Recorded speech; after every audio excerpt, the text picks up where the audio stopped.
33 for disclosures and cost information.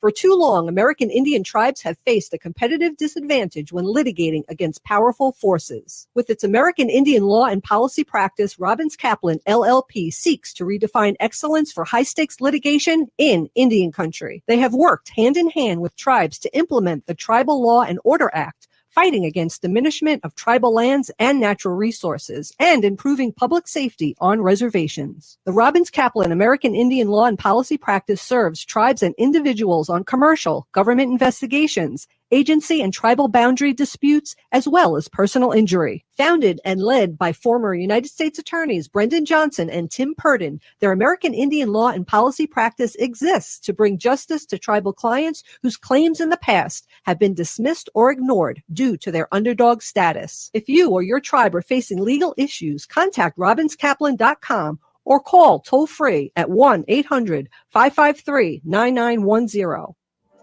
Hey, Auntie, it's been a while. How have you been? I've been good. I haven't really been able to go anywhere. Yeah. Hey, have you gotten the COVID vaccine? I have. Have you? Well, I've been unsure of getting the vaccine because of the side effects, and I've heard other people get some nasty symptoms. The side effects of COVID pale in comparison to what would happen if you contracted COVID.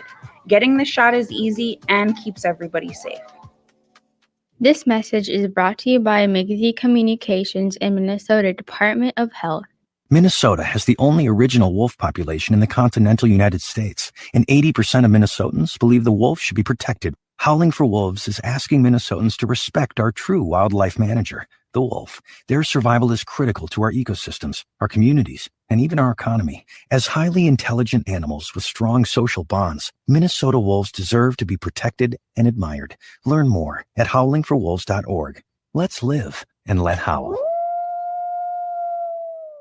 Hey, Ogama, I've been hearing a lot about this term, climate justice. What is that? Climate justice is recognizing that the negative impacts of climate change don't affect all people equally. It also means transitioning from a fossil fuel-based economy to a more sustainable future. MN350 is one of the groups that's pushing for this transition to protect our futures. You can even get involved too. That's great, especially since I'm concerned about pipeline projects like Line 3. How can I help MN350? Just find them on Facebook or visit mn350.org. With a look at your AM 950 weather, I'm Patrick Lulia. Cloudy overnight with a low of 28, gusty winds up to 25 miles per hour, then cloudy on Wednesday with temperatures around 23. Check out Cafe Latte's award-winning selections of soups, salads, sandwiches, and treats from the bakery made fresh daily. Cafe Latte, Victoria Street and Grand Avenue in St. Paul. CafeLatte.com. Portions of Native Roots Radio may be pre-recorded. It's a good day to be indigenous. Get up, stand up. They are going to become more brutal. Couldn't cut, hit me cut again. Because all the hippies were trying to be Indians anyway. They're going to become more repressive because it's a matter of dollars and their illusionary concepts of power. Hey, Victor. We must live in balance with the earth. And also with recent happenings at Wounded Knee. I am awake. Welcome to Native Roots Radio presents I'm Awake, and I'm your host, Wakanja Hade. Hey, Kadagi to all my friends and relatives in four directions. You are listening to Native Roots Radio presents I'm Awake, and I'm your host, Robert Pilot. And we discuss local and national Native news and event. And as you know, Wendy, Native issues are human issues, and human issues are Native issues. This portion of the show is brought to you by Alliant Energy, powering beyond. Hey, we got some news today, and then we have Gina Peltier with Honor the Earth stopping in, and then Wendy with her Sacred Animals section. And so we have a jam-packed show as always. And let's get to Ogama right away because this is the news you don't hear anywhere else all over Turtle Island. This is the news of Native Roots Radio. Welcome, Ogama. Hi, Nimbuju, everybody. I'm Ogama Ganuikwe. My name means Strong Golden Eagle Woman, and I'm a member of the Red Lake Nation in northern Minnesota. I currently live in central Minnesota, and I bring you the news here with Native Roots Radio. As always, I like to start with some news on what's happening with the Stop Line 3 movement and anti-pipeline movements in Minnesota and the surrounding states. Gina Peltier from Honor the Earth will give us a little bit more information on this event later today, but I wanted to make everybody aware that this coming Thursday at 2 p.m. Central Time, there will be a rally for water protectors facing charges in Aiken County.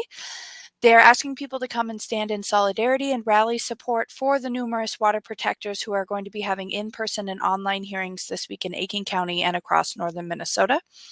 The event will take place this Thursday, February 10th at 2 p.m. at the Aiken County Courthouse at 209 2nd Street Northwest in Aiken, Minnesota. Authorities have been reimbursed $4.8 million to date in Minnesota through an Enbridge funded public safety escrow trust, for their arrest of water protectors in Minnesota. You can sign the petition to tell Attorney General Ellison and Governor Walz in Minnesota to drop the charges against water protectors at weprotectthewater.org. And again, more info will be coming from Gina Peltier on that later today. Another interesting thing that's happening with the Stop Line 3 movement is that there is a call for artwork. What they are creating now is a book of stories and artwork from the Stop Line 3 movement. So they're asking people to submit their artwork or tell a story about different things that happened to you if you were a part of the Stop Line 3 movement.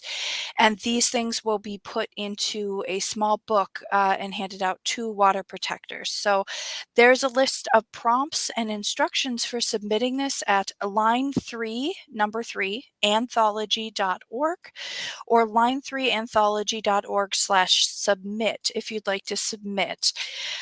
They also have storytelling support and, some parameters and all those kinds of things, but really looking forward to seeing this project, because when we have these conversations around the Line 3 fight here in Minnesota, especially as we're looking into the Line 5 fight in Wisconsin and Michigan, a lot of us who've been a part of this or bared witness to a lot of what happened here in Minnesota with the Line 3 fight do have stories that deserve to be told. So really looking forward to this.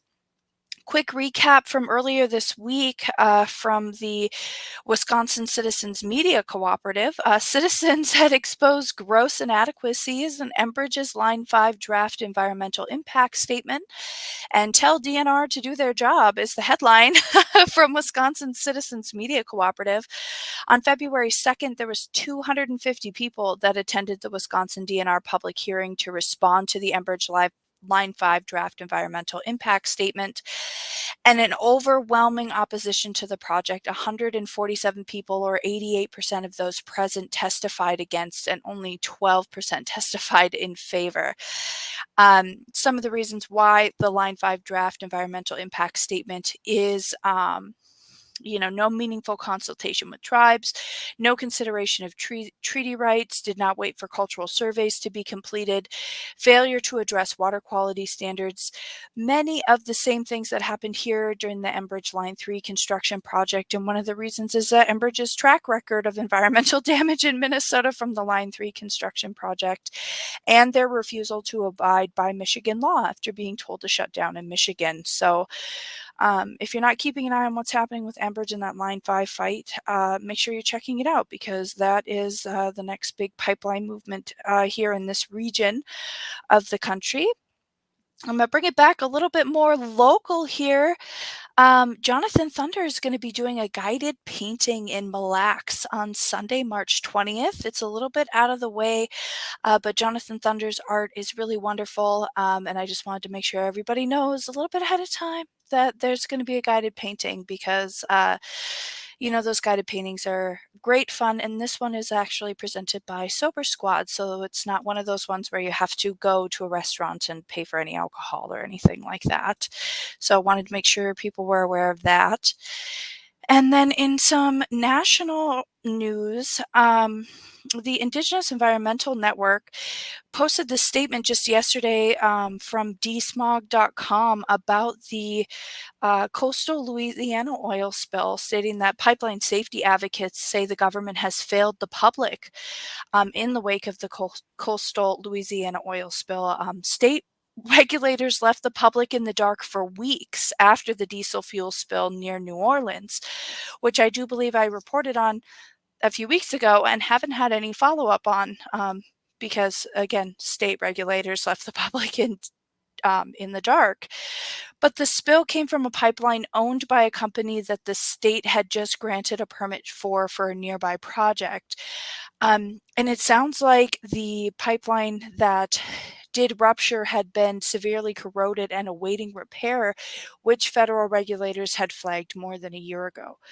And on December 27th, the pipeline, which is owned by Collins Pipeline Company, ruptured and spilled 315,000 gallons of diesel fuel into wetlands and ponds a few miles southeast of New Orleans. So this is just if you have not had a chance to take a look at the coastal Louisiana pipeline spill photos or information that are coming through on social media and other news sources like dsmog.com, I mean, they're estimating that there's thousands of marine animals that have perished as a result of this. And there's been little to no public information even after the media made inquiries about this. So it's just all in all very, very troubling when we're talking about these kinds of things, not just tar sands oil pipelines like here in Minnesota and elsewhere. We're talking about diesel pipelines, natural gas pipelines and those kinds of things. All over the country, these things happen. And a little bit of good news on the national frontier. The Snoqualmie Tribe has acquired 12,000 acres of ancestral forest land in King County. So that is near the Tolt River watershed. And they've, again, just recently reacquired about 12,000 acres of their ancestral forest land back. And the tribe intends to sustainably harvest timber on this property as part of a larger holistic plan to manage key ecosystems in the area. The Snoqualmie Tribal Council has got some help in the early stages of the acquisition, and that was facilitated by Forterra, which is a nonprofit environmental group which provides transaction assistance for that. So they were able to help facilitate that. The Snoqualmie Tribe is a federally recognized tribe in the Salish Sea region of Washington State. So congratulations to them on their land back. Wow, Peeny Gigi, Ogama for the news. It was blistering and fast. I really appreciate what you do. Wendy, we got 10 seconds here. Did you hear about in Canada, we got all those semis around the, blocking it because of the anti-vaxxers and the anti-mask people? Mm-hmm. Our prayers go out to them, right, Wen? Absolutely. Yep. Absolutely. We'll be right back after this short break. Stay with us. Hey, Ogama, I've been hearing a lot about this term, climate justice. What is that? Climate justice is recognizing that the negative impacts of climate change don't affect all people equally. It also means transitioning from a fossil fuel-based economy to a more sustainable future. MN350 is one of the groups that's pushing for this transition to protect our futures. You can even get involved too. That's great, especially since I'm concerned about pipeline projects like Line 3. How can I help MN350? Just find them on Facebook or visit mn350.org. If the statistics say that 1 in 3 Native women and 1 in 6 Native men have experienced sexual assault in their lifetime, it means our whole community is affected by sexual violence. 1 is too many. Don't stand by, stand up. Don't engage in acts of sexual violence, and shut down the dirty jokes, the gossip, the victim blaming and shaming. As a community, we can change the way we respond. Contact the Minnesota Indian Women's Sexual Assault Coalition to attend a workshop to learn more. Sponsored by the Minnesota Indian Women's Sexual Assault Coalition. Navigating COVID while protecting yourself can be difficult. Fortunately, there's a hotline you can call with any questions. The Department of Indian Work St. Paul partnered with the Minnesota Department of Health to open the Twin Cities American Indian COVID-19 hotline. They provide information on vaccines, booster shots, and testing sites. Right now, booster shots are available to anyone over the age of 18 for those who are eligible. The Twin Cities American Indian COVID-19 hotline can also help with housing, food, medical, and educational support. If you or someone you know has questions about COVID-19, vaccinations, booster shots, or testing, please call 651-304-9986. Again, the number is 651-304-9986. The Twin Cities American Indian COVID-19 hotline is open for calls Monday through Friday from 8 a.m. to 5 p.m. Call the Twin Cities American Indian COVID-19 hotline at 651-304-9986. This is Winona LaDuke of Honor the Earth, and you're listening to Native Roots Radio. I'm Awake. Welcome back to Native Roots Radio presents I'm Awake, and this is Robert Pilot. This portion of the show is brought to you by MN350, a grassroots organization fighting for climate justice. Hey, Peeny Gigi Wendy. So how's the weather there in New York? I see you have that beautiful painting behind you. You're just racking them out. We'll probably have to sell these at our store online. There you go. Yeah, the weather's been great. It's a lot warmer than it is back home in Minnesota. I think this weekend on Saturday it'll be 50 degrees, so I'm going to be spending a lot of time outside. Well, I would be wearing shorts if it was 50 degrees here. I know that, but people will still be bundled up here because it's all in perspective. Yeah, I guess so, right? It all is perspective. So we're excited. Today we have Gina Peltier, and she works with Honor the Earth. And we're going to have her give us an update of what's going on in the Deep North and what she's been doing. Welcome, Gina. Bonjour, Anine. Thank you so much, Robert, Wendy, and Ogma for having me on tonight. Well, our pleasure as always. You're a rock solid guest, and I still can't get over when you were getting tased in Washington, and how you told our audience that it was shocking that you were being tased, and that is what I call good radio. Thank you. Yeah, it was quite the experience. I still get a lot of people who want to talk about it today. So, well, we're excited to have you on. So what's happening in the Deep North? What's happening with our relatives that have been arrested? What can you tell us? Give us a report, Gina.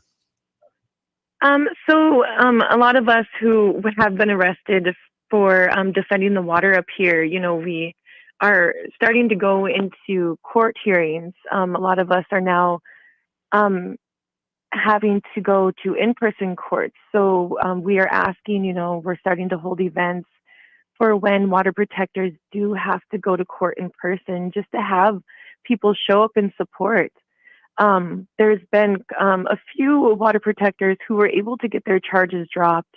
We're looking to, get the rest of them dropped, which would be amazing. But until that happens, we just need to continue to show up and let them know that, we will show up, and what we did wasn't wrong. We had a foreign corporation, Enbridge, damaging and threatening our waters and our way of life. And we have every right to take a stand, and we peacefully took a stand doing that, and we shouldn't be punished for trying to save millions of lives by saving the water. Exactly. And we had Winona on a couple weeks ago, and we talked about how and even State Representative Heather Keeler, we were talking about how we are targeted, where there was an insurrection a year ago in January, and people are getting slapped on the wrist, and yet we have people that are peacefully protesting that are looking at some serious jail time.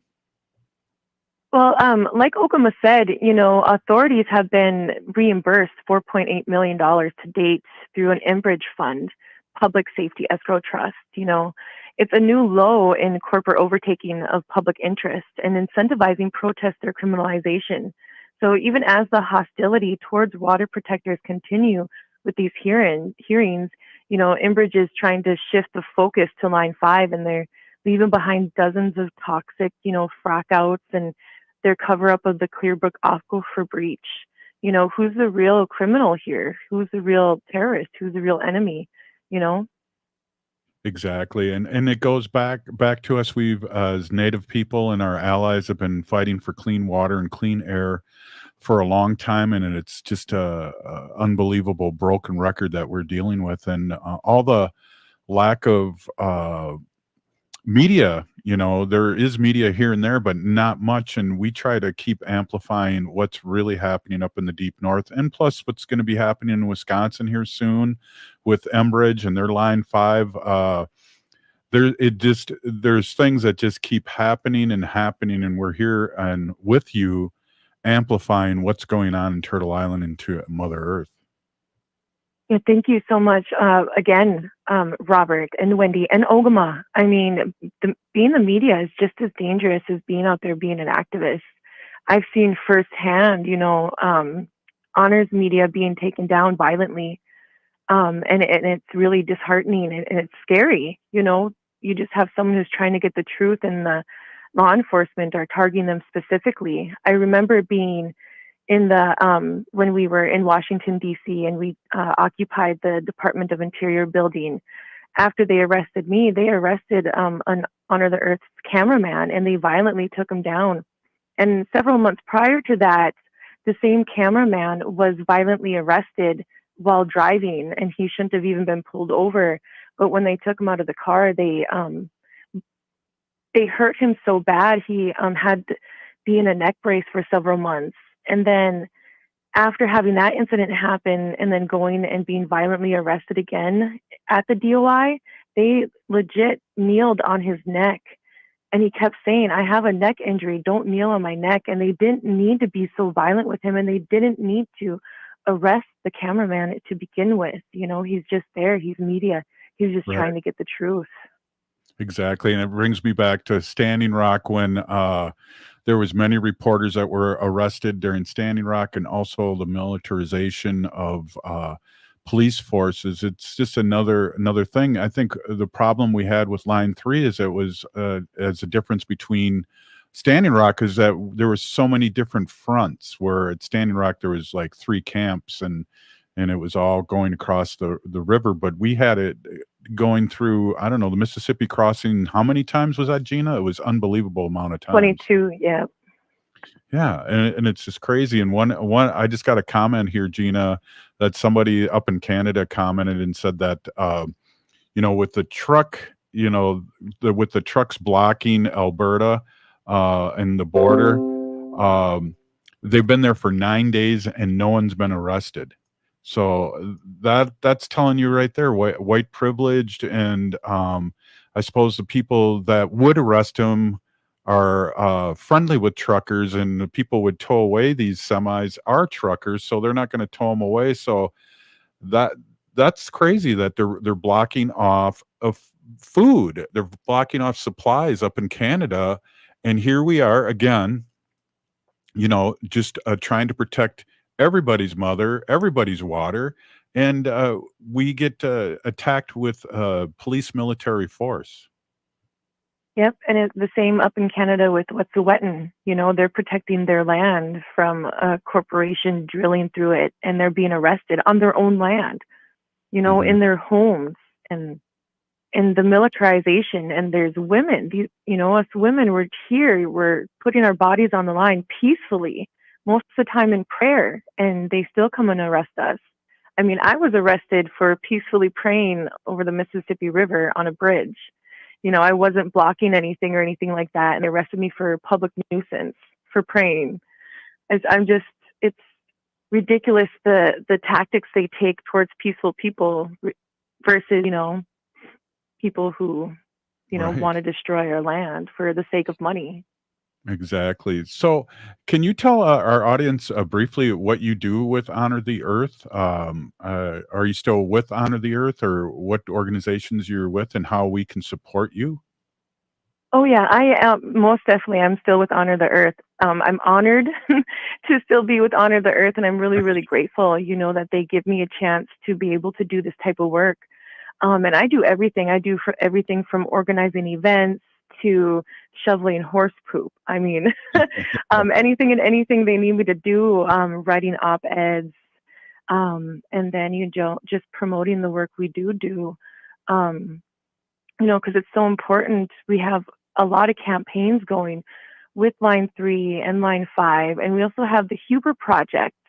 It's the Huber Mill Project, where they plan on putting a lumber mill in Minnesota, a wood processing plant in Cohasset, Minnesota. And there's a lot of concerns. And then you have the Walz administration who just exempted them from a full environmental review, which I'm just flabbergasted about, because putting in a new wood processing plant is dangerous, because they have the water, their treatment water that they have, their wastewater that has to be taken care of once a year. And that's just toxic, poisonous water that's going to be released where? Where are they going to release that water? Exactly. And on top of that, the chemicals they are making with this wood processing plant, they're just going to be making poisonous particle board. Right. And which I'm really upset about, because we have other resources that we could be using that's way better for the environment. I mean, why not use hemp? Anything that's made out of plastic can be made out of hemp. Anything that, you can build houses out of hemp. So we don't need another wood processing plant. We can just, use hemp to do all this other stuff that we need to do. And it's way better for the environment. I mean, hemp helps repair the ozone, and it also puts nutrients back into the soil, because within the past 500 years, the Europeans have depleted the topsoil.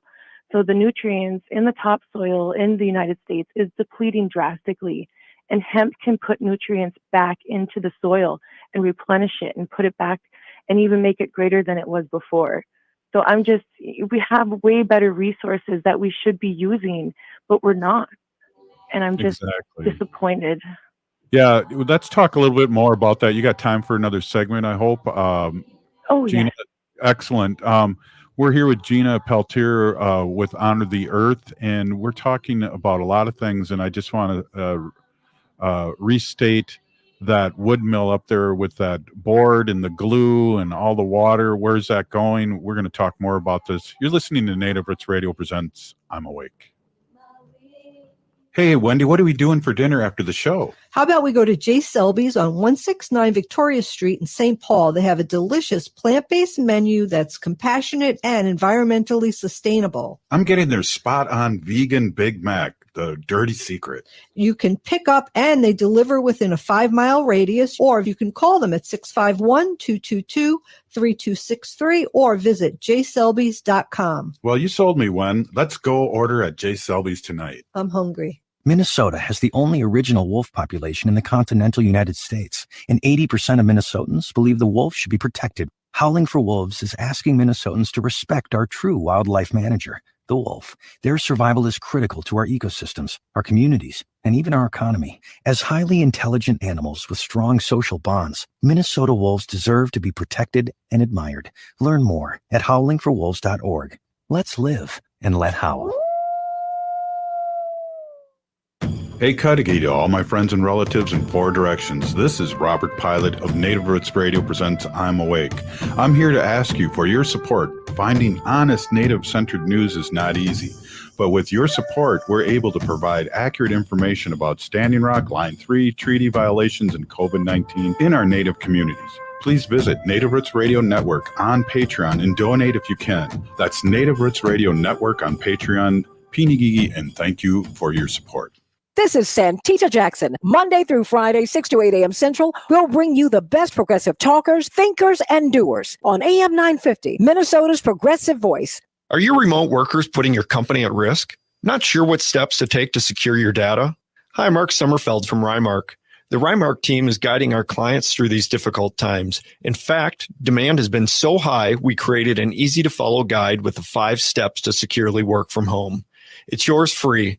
Download our 5 steps to securely work from home now at rymarkit.com or call 651-328-8900 for a no-cost how-to discussion. Seward Co-op is now offering convenient self-serve and prepackaged hot options and salad bars at both the Franklin and Friendship stores.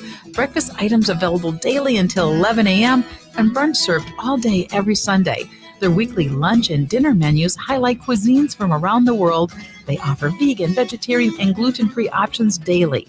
95% of the ingredients used are organic from small-scale, local community food producers whenever possible. More at seward.coop. This is Frank Brown, owner of Minuteman Press Uptown. We've been working with political campaigns and nonprofits for years, helping with their printing and promotional needs. Year after year, campaigns and organizations come back to us because we deliver on time. Our team has over 100 years of experience, and we have 2 graphic designers on staff. We know running a political campaign is very dynamic with last-minute deadlines. At Minuteman Press, we are ready for the last-minute job and will make it happen.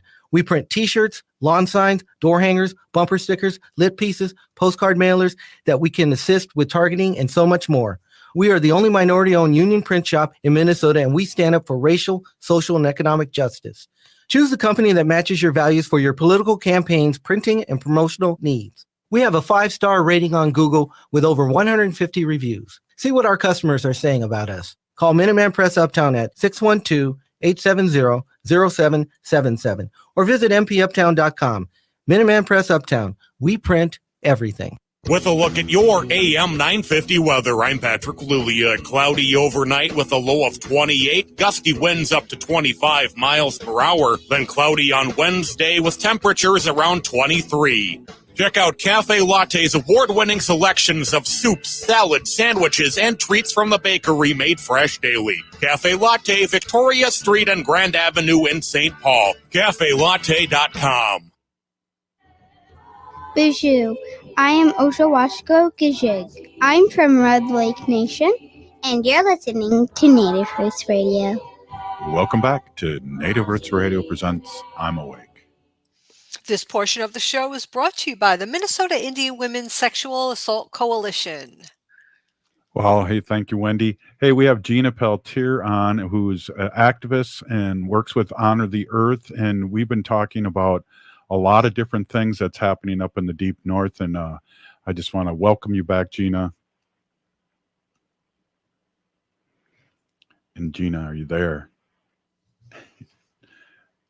Yeah, I'm right here. Oh, I had myself on mute. I'm so sorry.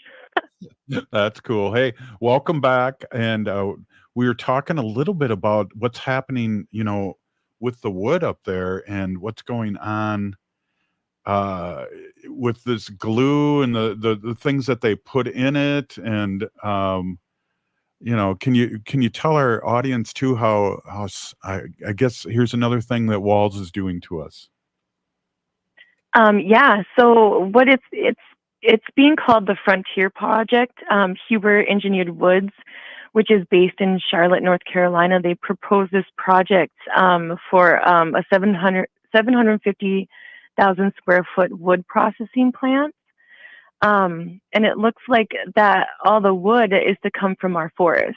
That wood will be harvested in a 70 to 100 mile radius of their plant, meaning that the forests of all northern Minnesota tribes, Leech Lake, Red Lake, Bois Forte, White Earth, and Mills Lock, will be impacted and across all the treaty territories.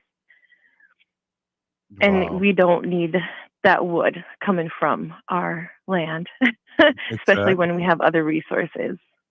Well, exactly too, and there's also other things going up there. We reported a little while ago something to do with Tesla and his batteries want to go up there and dig minerals out of there. I mean, what is going on here? Is it a free for all in Minnesota? Here we have such clean water and beautiful forests that they just can't keep their hands off. Which is scary because, Minnesota, it holds such a very fragile ecosystem, and disrupting that could disrupt the whole world. And there's no need to come into our space and take our resources. Minnesota, a lot of people go to Minnesota to enjoy the lakes and the rivers and the forests. So I don't understand why Governor Walz would think that this would be an okay project or any of the projects being okay. And on top of that, with all of these projects coming to Minnesota and Wisconsin, the pipelines, it heightens the danger, especially for Indigenous women. Indigenous women are 10 times more likely to end up missing and murdered than anybody else in Turtle Island. And having these construction projects popped up, it just heightens the danger for the Indigenous women. I know with Line 3, there were at least 2 in-bridge workers who were caught in a sex trafficking ring that involved minors. And so I do want to mention, I do know of 2 MMIW events coming up this Monday, February 14th. There's one in Bemidji that starts at noon at Paul and Babe. And then there's another one in Duluth that will be happening from 1:30 p.m. to 5 p.m. And then it looks like, I forgot the location for that one. I'm sorry, but it is in Duluth. I know Honor the Earth is hosting the Duluth one, so you can most definitely go to Honor the Earth's Facebook page and check out the information for that one. But it is important because I do know in the Bemidji area alone, 2 young Indigenous teenager females have gone missing within the past 3 months. And, you know, that's too much. And Indigenous people keep going missing in the area, and they're labeled as runaways. And quite honestly, if it were up to me, no missing person would ever be labeled a runaway. That's just another step to be discredited as being an actual missing person. And I think it's just another continuation to the Indigenous genocide. You know, let's just have these people go missing and no one care because, hey, they're runaways. They didn't have a good home. Maybe they just don't want to be found. So that's a big thing I like to advocate for is the missing, murdered Indigenous women. And relatives. Yeah, I always bring this up, and maybe Wendy can help me with this quote, but Heather Keeler always says something to the effect, Wendy, do you remember that what she tells her kids that she would Yes. never Yeah, she said, if I ever go missing and they come and they tell you that I'm missing, and I must have just left, or I didn't care about you, or I left for some reason, I would never ever do that. And I want you to know that if I'm missing, somebody took me against my will and did something really horrible to me because I would never leave. Right. It was so powerful. I'll never leave you. Thanks, Wendy. Gina, yeah, that's what we're dealing with as Indigenous people, and especially MMIW and our relatives and our women. And we always need to amplify, especially to a lot of our white allies that listen to the show, that, you know, 1 out of 3, that's 1 out of 3 women will be sexually abused one way or the other, Native American woman and girl and young person. That's staggering, Gina. It's scary. And it's just another example of the continued genocide of the Indigenous people. I mean, you know, the Europeans came over and all they wanted was the land. And from the past 500 years, all we've seen is that they've just wanted the land to destroy it, you know, like we've seen with the poisoning of our waters. And they want to get rid of us because they know we are the original keepers of the land. And if we were to disappear, they wouldn't be held responsible for the way they did treat us, for the way they did come after our women and our children and our men and our land, and our, you know, the way they took the children from their parents and tried to re-educate them into, you know, not believing in themselves, not knowing their culture, not even being able to speak their language. So it's just, yeah, we need to end it. We need to end it right now. I've had enough. All right, exactly. I appreciate it. Hey, I appreciate you stopping in and speaking your truth as always. We've discussed over the time, us three have discussed that how much of a warrior you've really become since we first met you, and we're very proud of you here at Native Roots Radio, Gina. Thank you so much. I really appreciate all the hard work you guys do as well.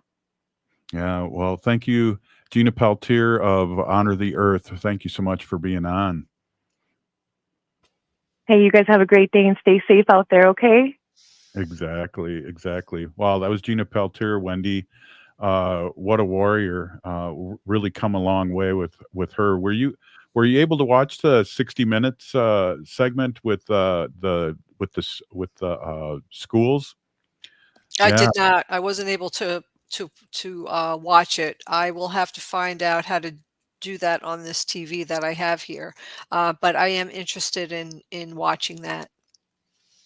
Well, you are you and Ogama and people, native people too, especially, already do know the story, Hmm. and it was just great to see that 60 Minutes was covering it and in a good way. When we talk about our people, I heard a story about my Gaga, who's my grandma, and she was in a boarding school, and her father, which would be my great grandfather, my great Choka, Howard McKee, went and kidnapped her and brought her back. Brought her home though to keep her safe, not to kidnap her in a bad way. He kidnapped her in a good way. Yes. Yeah, exactly. Yeah, but he got her back exactly when, and it's an amazing story of resilience, and also um, our native relatives have so much trauma when it's directed with this, and like Gina was talking about, Wendy, that we we have all this trauma and all these things that have happened to us, and it's from trying to be colonized and taking our land. We have a blood quantum that wants to erase us all so they can take all of our land. I mean, they give us bad land, and then they find out there's minerals on it, and then they want to kill us. Exactly. And I often say this all the time, if the white man never came here to the United States, and the Native American people were just left here in peace, I feel like this place would be a Garden of Eden. I really do. Yeah, and Wendy, that's a great point. I've always thought of you saying something more like, it was the Garden of Eden before they came too. Yeah, it was. Hmm. Yeah, and it still can be, and that's there's places that they're trying to destroy right now that we're amplifying out here, up in the deep north, where they just do not. I mean, they want to cut down the trees, and they want to put toxic glues and chemicals in our water. Now, I mean, this is the kids just keep going and going. They're moving eagles' nests to just plow everything down because the eagles are now in the way. So nothing is sacred. Wow, and that's a really good way to put it. Hey, do you want to give us a little preview? We got like a minute and a half left here of what you're going to be talking about, Wen. Well, I have good news tonight about whaling in Iceland. So I'll be bringing some good news about that from the Humane World, which is Kitty Block's blog. And then tomorrow, I'm going to be talking about climate change and how some birds around the world are growing their wings longer and their bodies are becoming smaller because of climate change. And that's going to be really interesting.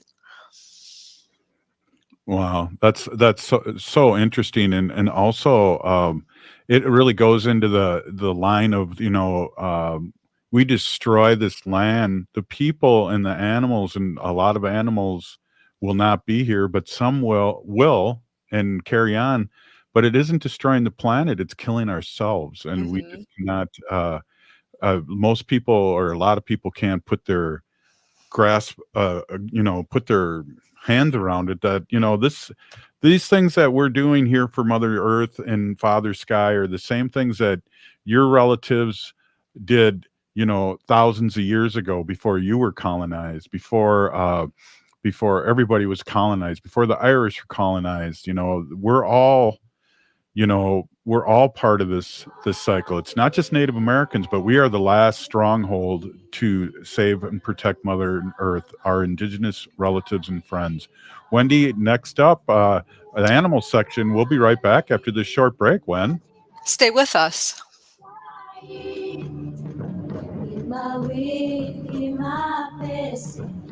We are your relatives. We are your relations, Brothers, sisters, sons, daughters, and some of us are your grandchildren. We are your community. Historically, we held places of honor and respect. Because of the impact of colonization, some of us are rejected, thrown out from family, friends, and community, set up as targets for sexual violence, sex trafficked, humiliated, tortured, and murdered. Everybody has the right to be safe. We are your relatives. Remember, homophobia is not traditional. Sponsored by the Minnesota Indian Women's Sexual Assault Coalition. Aho, relatives. My name is George McCauley. Umaha Nashinga. I'm a citizen of the Omaha Nation in Nebraska. As we head into wintertime, many of us will be back together indoors. It's important to make sure you receive your COVID booster shot. Older Americans are more at risk for complications for COVID-19. All 3 COVID vaccine boosters have been approved. Find a vaccine site by calling 651-304-9986 or go to vaccineconnector.mn.gov. Hey, Ogama, I've been hearing a lot about this term, climate justice. What is that? Climate justice is recognizing that the negative impacts of climate change don't affect all people equally. It also means transitioning from a fossil fuel-based economy to a more sustainable future. MN350 is one of the groups that's pushing for this transition to protect our futures. You can even get involved too. That's great, especially since I'm concerned about pipeline projects like Line 3. How can I help MN350? Just find them on Facebook or visit mn350.org. Minnesota has the only original wolf population in the continental United States, and 80% of Minnesotans believe the wolf should be protected. Howling for Wolves is asking Minnesotans to respect our true wildlife manager, the wolf. Their survival is critical to our ecosystems, our communities, and even our economy. As highly intelligent animals with strong social bonds, Minnesota wolves deserve to be protected and admired. Learn more at howlingforwolves.org. Let's live and let howl.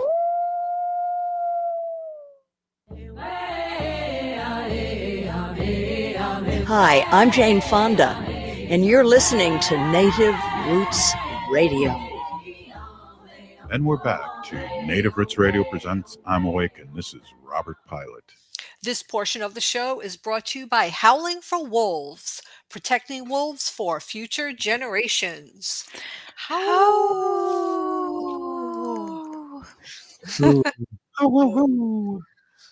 There we go. Hey, everybody. This is the Sacred Animal section of Native Roots Radio presents I'm Awake. My name is Hanaji Hihani, and that means cares for them. I was given that name by my Dega, Curtis. As always, Curtis, thank you for the meaningful name. Curtis goes by Mashke Hanajinga, which means walks on white clouds. I am a humane policy volunteer leader for the Humane Society of the United States, and I work on animal issues at the local and state level, and it's always my pleasure to do that. Today I'm going to be I'm going to be reading actually an article here that I have, and it is from A Humane World, and it is from Kitty Block's blog. And Kitty Block is the CEO and president of the Humane Society of the United States. So in this article, she says I a lot, and I'm not talking about me when I'm reading. It's Kitty Block's words. And I just want to remind everybody out there that the Humane Society of the United States is the largest animal advocacy group in the world. And we are not associated with any animal shelters, and we do not adopt out dogs and cats, because a lot of people can get that confused because the names are so familiar and so confusing and the same, like the Humane Society of the town that you live in, but we don't have anything to do with that. What we work on is policies and want to change policies for the greater good of the animals. And it is dogs and cats, of course, that we work for, but we try to help all animals all over the world. And this article that Kitty Block, if you want to join her blog, you could read her blog. She writes usually every week or sometimes more if there's things going on. But this was dated February 8th, today, 2022. Iceland signals it will stop commercial whaling by 2024, suggesting an end to a decades-long fight. Last Friday's indication from Minister of Fisheries and agriculture. His name is really hard for me to say. I had to write it out phonetically. He is the Fisheries and Agriculture Suave our daughters, that Iceland will likely end its commercial whaling by 2024, and it struck a deep chord. I have been involved in the global campaign to end commercial whaling for a long time, and there was a part of me that always thought I might live to see this day. Still, the news came as a shock. A supremely happy one, because I had witnessed the stubbornness of Iceland's representatives at meetings of the International Whaling Commission for so many years. So this is Kitty Block talking here.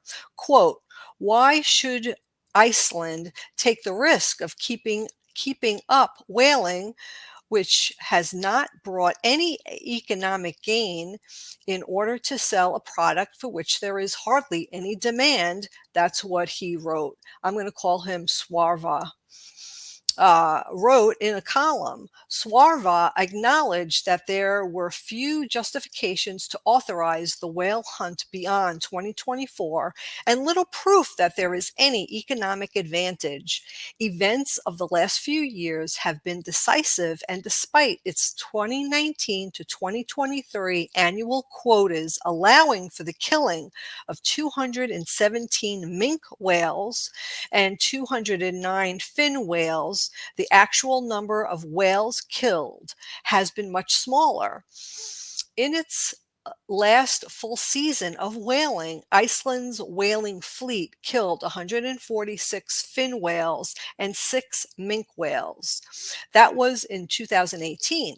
In the last 3 years, only 1 minke whale has been taken. And those of you watching us on Facebook, there is a picture on our Facebook page here that you can see a minke whale and a fin whale, and you could also see the comparison of a blue whale and the size differences of those whales. A few factors drove this decline. Demand for Iceland's fin whale meat has dramatically fallen since Japan, its main buyer, returned to commercial whaling in 2019, and in Iceland, tourists seeking a local delicacy are largely responsible for what little demand remains. I'm just going to pause here and say my own thought about the commercial whaling that Japan has started again in 2019, which is really upsetting to me. And it really seems to me that hopefully someday they will also stop for the same reasons that Iceland has, and that there's just a little supply, a demand for whale and whale meat, and people really don't want to have anything to do with this kind of hunting and killing of these animals. But finally, the pandemic concerns created additional obstacles for Iceland's whaling and whale processing operations. It is no wonder that political support for the industry has waned.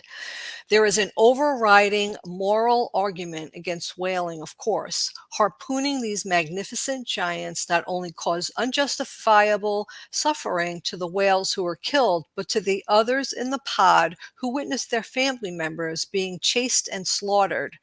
We have also stressed in our campaigns the evidence that shows whales are worth more and more alive than dead. Iceland is already one of the best places in the world to go whale watching, and the country stands to attract even more eco-tourists once it abandons whaling forever.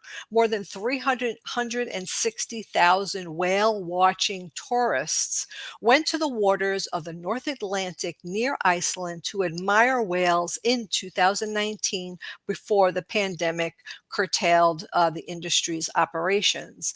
In the days following Savar's pronouncement, I could not help think of the long road we advocates have traveled in our efforts to halt Iceland's whaling. Year after year, we battled with Iceland's delegation to the International Whaling Commission and other treaty and international organizations. With other advocacy organizations, we pushed the U.S. government to use the Pelly Amendment to reprimand Iceland for undermining the IWC and CITES, which is the Convention on International Trade on Endangered Species. Iceland was firmly on the pro-whaling side in 1982 when the IWC proposed a moratorium on commercial whaling in the interests of preventing the imminent extinction of the great whales. Under strong political pressure, Iceland decided to abide by the ban and in principle. However, like Japan, Iceland continued whaling from 1985 to 1989 under a specific research loophole. When economic pressure threatened its valuable seafood industry exports, Iceland stopped whaling and withdrew from the IWC in 1992. Amidst controversy, it rejoined the commission and resumed whaling in 2003. Iceland's whalers have killed more than 1,500 fin and minke whales since then. I'm really happy to say that the whales are more better off alive than dead. And I'd like to end with these thoughts. We need to resist, divest, join a group, and run for office. You've been listening to Native Roots Radio presents I'm Awake. Free Leonard Peltier. Stop line 3. Please get vaccinated and boosted. We'll see you tomorrow.